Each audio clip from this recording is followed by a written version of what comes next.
Okay.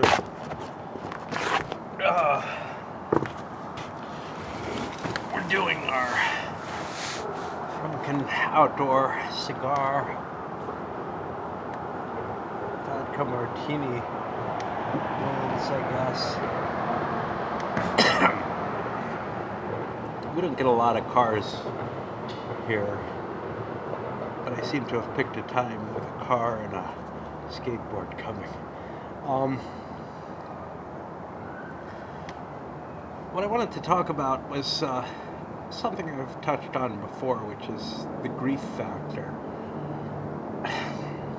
Grief is like melancholy. It's not an unpleasant feeling for me. It's a matter. Oh no, that's someone pulling the trash up. It's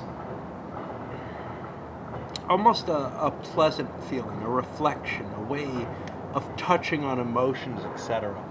Something that I find it touches me anytime I go for a walk, anytime I think of anything relating to my past wife. But you know, it's touched on other things in my life too, you know, like the feeling of loss when my first wife left me or kicked me out, or however you want to phrase it. It's something that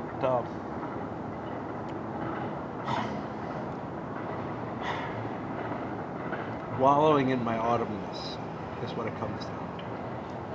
There's nothing terrible about it, especially with alcohol. Alcohol makes it easier not to cope with, but to access, actually, to feel the fullness of that emotion. Maybe like all emotions. It's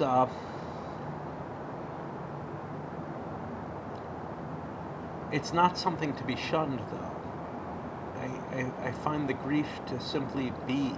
You know, it's something every time I fucking go shopping or go for a walk, I have to deal with to some extent or another, because I look at every experience I have and say, oh, well, I would have liked for her to be here for this, or at the very least, because I live in some sort of weird visceral reality where I don't really experience myself, right? I'd like to bring this experience back to them and enjoy their pleasure in what I relate.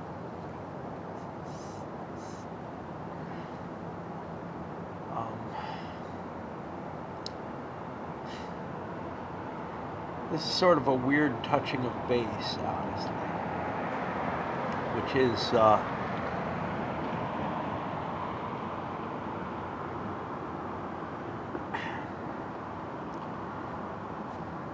the thing that's hard is not the grief so much as the lack of a reason to cope, right?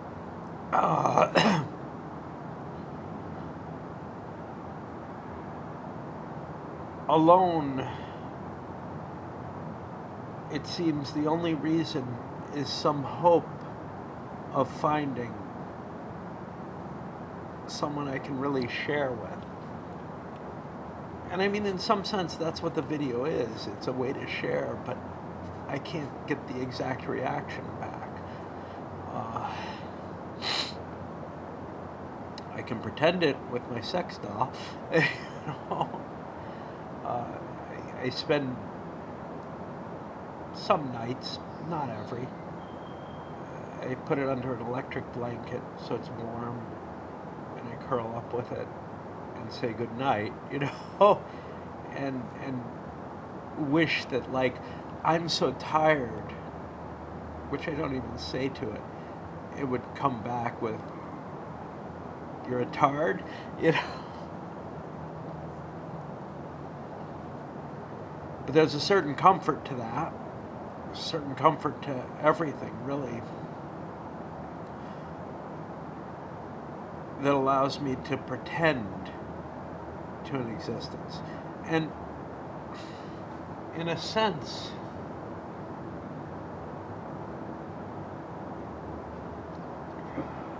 that pretense was all I really had anyway.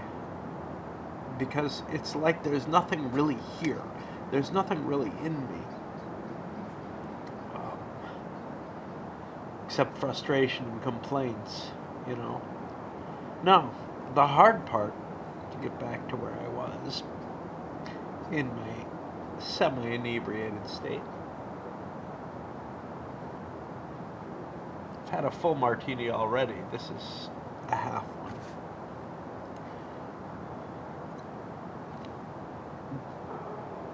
The real pain, the real depression, whatever, comes from how I am not capable. Not capable of living a regular life. You know, I look down the hill to the guy, and he and his friend, and they're both older than me. His friend drops him off. He's got like some ski equipment and stuff. I'm like, yeah, I got nothing like that. You know, I don't have that kind of connection with anyone. And when I have, it's always been within sort of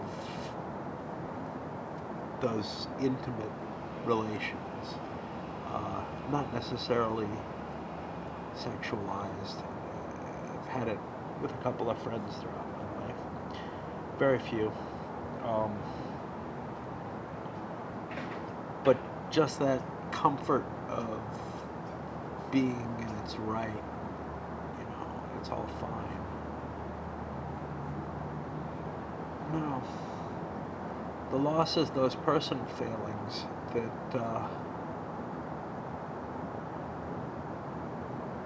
that really kind of define the entire pathway of my existence. The fact that I can't get shit done, you know, I mean, I got the room downstairs done through some magical means, through a guy I kind of like, and he connected me up with a handyman. But that didn't work out into any kind of further connection where I could get the guy that I had help me do other stuff that he would help me with. Like my leaking sink that I need to fucking deal with. Like somebody to go up on my roof and clean it or any of that shit. It's those failures. And then other things where I feel there's duty, you know, like when my mom died. I obviously felt a duty to go back, not so much for her, although early on when she was dying, yes, but for my father, for my brother, to help them out.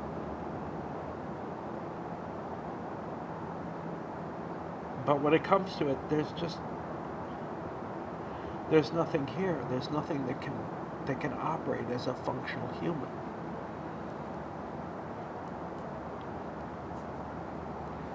And that's where the real problem is. It's like I can hide from reality, and I consider the video games, even my board games to some extent, even reading these things, to be that hiding. Work, I don't know if I mentioned that. Work feels like that kind of hiding. I can just bury myself in it. I can do it. People pay me for it for whatever reason. But yeah, it's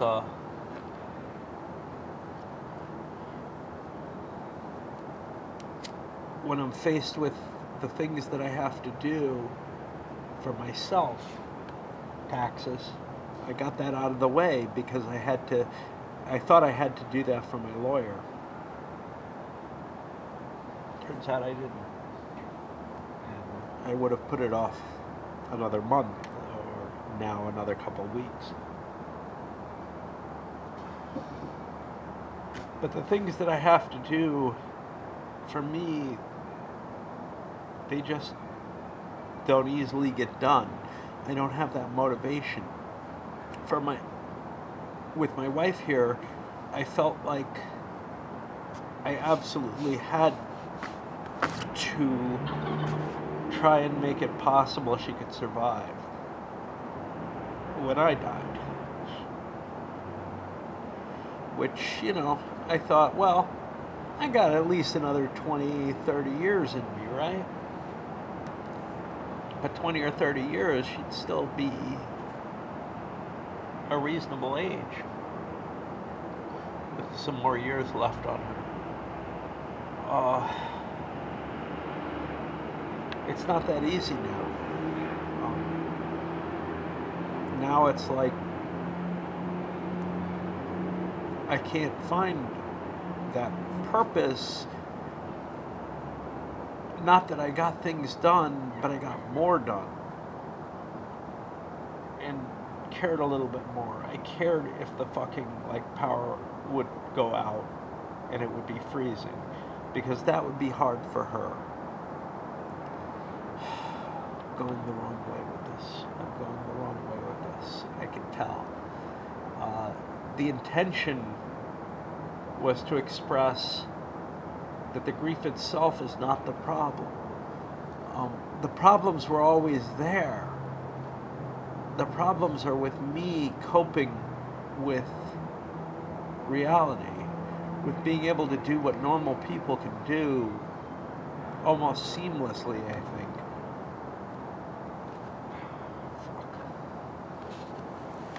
And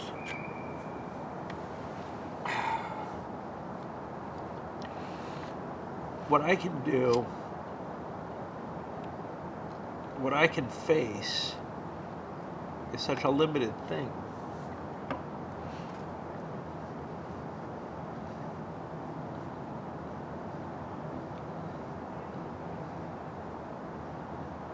Because it's always been, I've always looked at, well, fuck, if it all goes to hell, I'll live by the river, or whatever. Not always. That was something I learned in my 40s, which seems so fucking long ago. That's part of it. I'm reading Thomas Friedman's The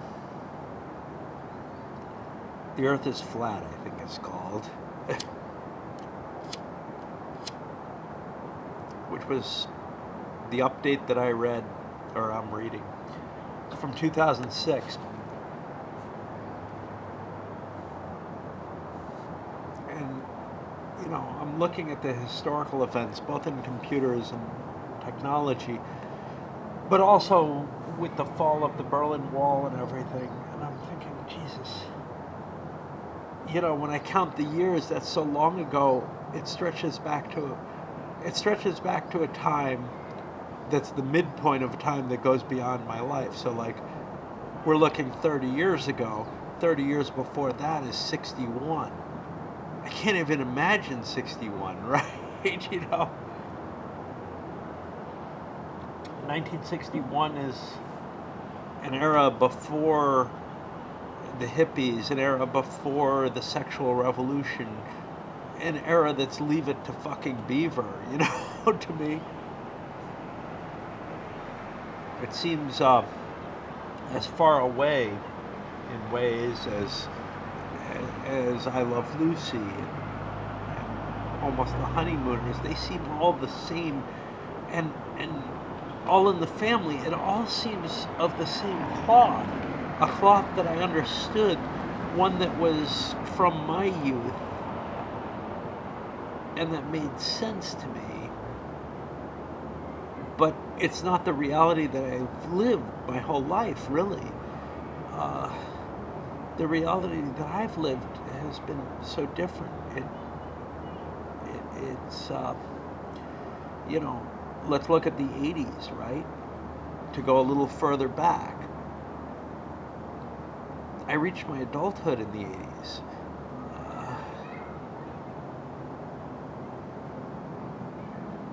82 or so, I felt very, very much as I do now. But that's 40 years ago. 40 years before that is 1942. My mother wasn't born yet. You know, World War II was raging. That doesn't seem like the same reality I live in at all. And I'm sure some of you are older than me and see it even more acutely. And there's these posts in Facebook that are like, you know, 1982 was as far away as 1942. Those kind of posts. And I'm stunned. And for my brother, who's much younger than me, 17 years younger, he was posting something similar about the 90s to the 60s. And I'm just like, that's fucking crazy shit, man. It seems like the world has changed so much. But let's look at, you know, like my dad, who was born in 1937.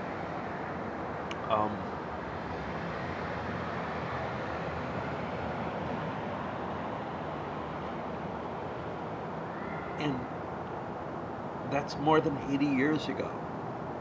And 80 years before that is 1850. Consider how much, you know, that shift has been. The acceleration is there, but man, it's just fucking crazy. I don't know what this is going to be titled because it's a wandering of such proportions. Thank you to the vodka for that. And no, this was made in Oregon, not Russia. The only things I've heard about Russian vodka are that, I mean, the guy that I knew who brought some back, it was fucking rocket fuel. It was fucking disgusting. And it was not made out of potatoes either.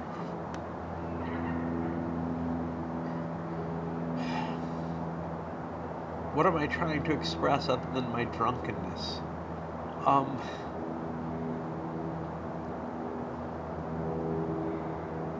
I think, well, that the alcohol unleashes something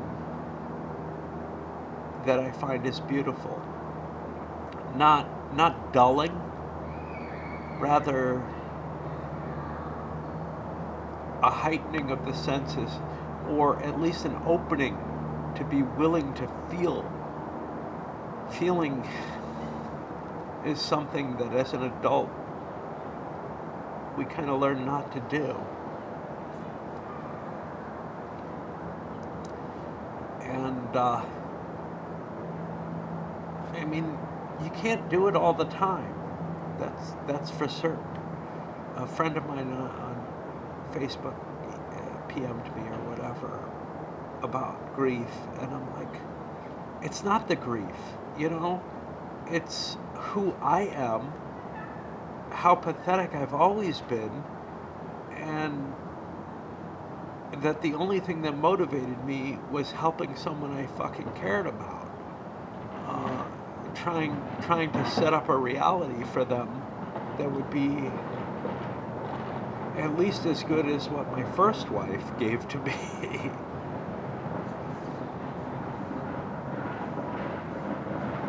Yet she still found the need to leave permanently. And, you know,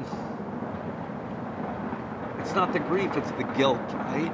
I feel the guilt in the sense of a couple of levels. One is, did I directly do something? Did she interpret something? Did something I am cause this? Cause that final decision in whatever time it happened? And then it's also the guilt in the sense of, I could have been a whole lot better. You know, I've been better for other people at other times, but the comfort drove that away. Those are the specifics to do with her. as opposed to just yeah, whatever compromise there was there, I'm not going to find better, right? But does that fucking matter? Does that matter when I don't have the willpower to find the same exit?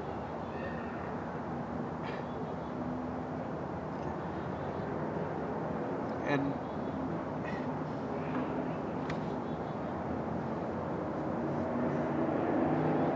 some of that guilt is like, what the fuck? Did she leave because she thought I could do better or something? And by leave, I mean fucking kill herself.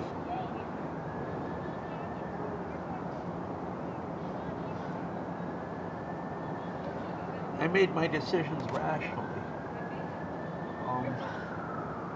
I mean, with emotion and all, but still.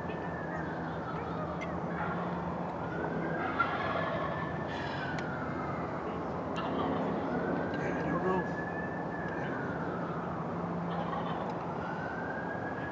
And the turkeys were chickens down there earlier. It's good to see them, but without somebody to point out, what the fuck do I care about it?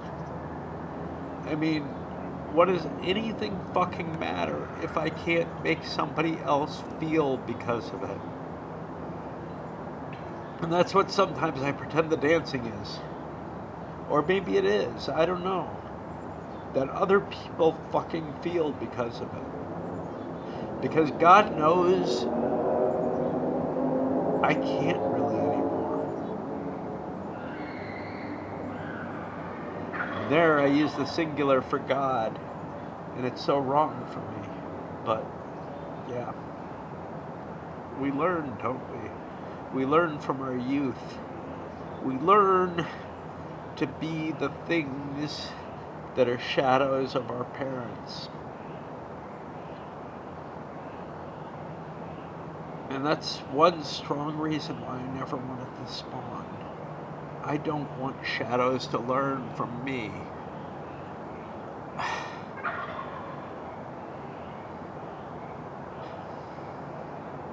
I don't want to create things that will be like yet another level of evil. All right, let's leave it there, because that's good enough.